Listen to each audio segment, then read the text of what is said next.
Pro Football Focus this weekend when I was in bachelor party mode was out here ranking offensive play callers, and they put Kyle Shanahan fourth behind Andy Reid, Kellen Moore, and Byron Leftwich, ahead of Sean McVay.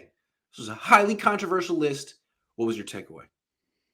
You know what? I don't have a problem with them being ahead of McVay. Now, this is very, very different than head coach, right? Yeah. Head coach, I think we have our thoughts about Kyle Shanahan, maybe the way he manages the clock.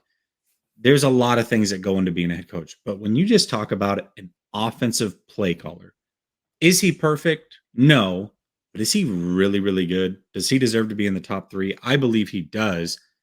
The one that got me was Kellen Moore. They had Kellen Moore, I think, number 2. That's laughable to me. Kellen Moore is garbage, I think. Absolutely garbage. Dallas Cowboy fans. Whoa. I wouldn't. Yeah, let's talk about that. I wouldn't go that far. But he's not. He's got a ways to go still. I think he's promising, but he got exposed largely as the season went. I think he started off better than he finished, and D'Amico just destroyed him in the playoffs. But that being said, he's like my age. So I wouldn't write him off just yet. But yes, I would put Kyle ahead of Kellen Moore. I mean, Kyle's been doing it way longer than Kellen Moore. Let me walk it back. Kellen has garbage. When I say garbage, that's more like barbershop talk, right? I wouldn't put him in the top 10 as a play caller. Wouldn't. I'm just saying he has potential though. He might end up a head coach. He may have potential. He might. And I liked him at Boise State as a quarterback. Yeah.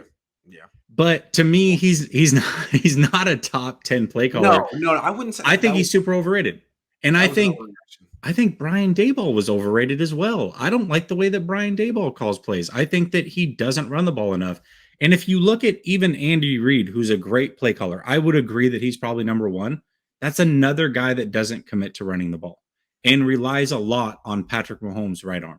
He just does. And so you look at Shanahan, who has a Jimmy Garoppolo. He stays Kyle could have had Patrick Mahomes. Kyle could have had Patrick Mahomes. But we're not talking about Kyle, the GM. We're talking about Kyle, the offensive play caller. Okay. All right. Kyle, the offensive play caller with Patrick Mahomes would be unstoppable in this league. Absolutely unstoppable, I believe. But no, I feel you. I just feel like you're talking a little stylistic preference here. Fact of the matter is, I have a tough time ranking Kyle over play callers who have won Super Bowls. Because Kyle, as great as he is, I'm not even going to use that word, but as excellent as he is, he has 3 times choked right at the end with great teams. When he's been on a roll, when he's been like looking unstoppable. And I think he needs to be, until he wins a Super Bowl, that's his pattern. That's what he's defined as. So like, I have a tough time ranking him ahead of. Now, Mike McCarthy won a Super Bowl, but no. But like McDaniels, all right? I was just going to say McDaniels, yep. He's won lots of Super Bowls, and he did good with Mac Jones.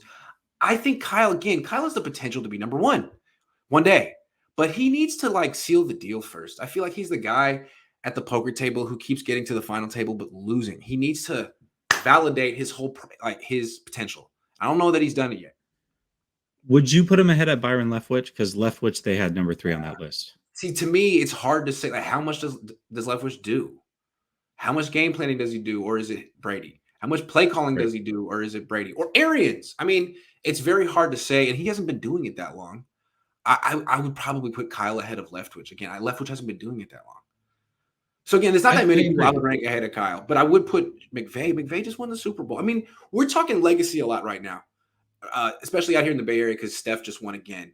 And like in the NBA, winning matters. I think in the NFL, which is very much a play caller, coach-driven league, winning matters. And the fact that Kyle has had great success in the regular season is good. And the fact that he's made it to the big games is better, but he needs to seal the deal, man. He's had fourth quarter leads 3 times, twice in the Super Bowl and once in the NFC Championship. Seal the deal. Because until you do, people are going to be like, you don't know how to win. That's true. You just don't. That's true. You might have flashier offenses in November, but you can't seal the deal. And he needs to prove that that's not true.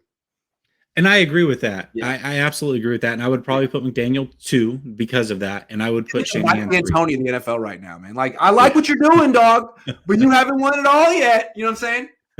I feel it. Yeah, I do feel that because D'Antoni had some great offenses now, right? He's a really good offensive coach. Yeah. But people knock that. Like, that would be the main knock against D'Antoni. You never proved that your style of offense can go all the way. You never proved it. That's completely fair, but it is, again, it's really hard to win in the NFL. There's a lot that has to go right.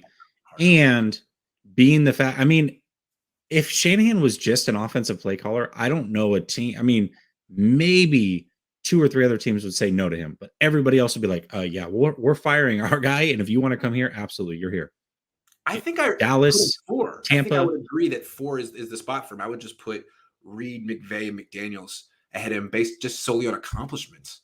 I think Kyle can outcoach them any day of the week, but I don't know if he can outcoach them in the Super Bowl. That's remains to be seen. But I mean, Kyle on his best day is better than any of those guys.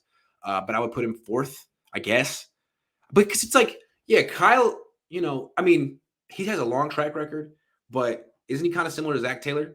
I mean, Zach Taylor just lost the Super Bowl too. You know, Zach Taylor did nothing. I'm just saying, so you could be pessimistic and put him in that tier until he separates himself. He's in the best play caller who hasn't gotten the gold yet, pretty much. That's fair. And that's totally fair. I understand where you're coming from. I personally would put him ahead of McVay, but I would put McVay ahead of Shanahan as a head coach, because I think there are little nuances that head coaches do and are responsible for that McVay just does a little bit better at. But as a play caller, I'd take Shanahan. I mean, if Trey Lance is the right quarterback for Kyle, he's going to be number 1.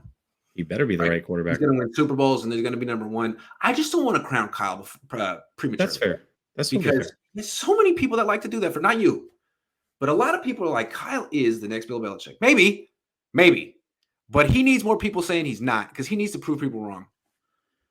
He's good at that. And listen, as a head coach, I'm 100% on board with you. Like, way too early. There's definitely some guys I would take over him. It's just I'm trying to separate the offensive court. He has his hand.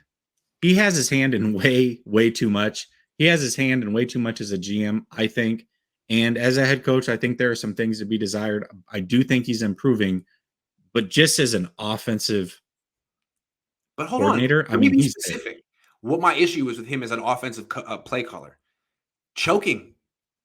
You know what I'm saying? It's be like an offense. Like if Steph Curry just always shrunk in the fourth quarter of big games, like people would talk about that. And as great as Kyle is, where were the calls for Debo in the last 13 minutes of the NFC Championship game? That's on Kyle. That's choking. You're calling plays for JaMychal Hasty? No, you got to go down with your best guys. And like I've seen him not do that multiple times. So I gotta wonder. That's my question with him. I would agree. Super Bowl, you can always nitpick, but with Andy Reid, people did that with him for a long time too. That's fair. No, you're right. They definitely did. He won one. He vaulted to the top, so that could be Kyle. That's true. That's true. I will say this though. I think so. I would say the Super Bowl loss, certainly some questionable play calls when he was with Atlanta. I would say NFC. What a damn ball. Even when he was with the 49ers, I actually think he called a pretty damn good game, even the fourth quarter. Jimmy Garoppolo was so incompetent in that game. He dialed up multiple first downs for Debo, multiple first downs for Kittle in the fourth quarter, wide open, and Jimmy could not get him the ball at all in the Super Bowl. Yeah, yes, couldn't do it. That's true. So, yeah, you can't always put it on Jimmy or Kyle. 100%. They share it, but yeah, for sure. Anyway, I'm not saying Kyle can't be. I just feel like 4 is fair. That's fair. Kellen Moore, Byron Leftwich, not fair.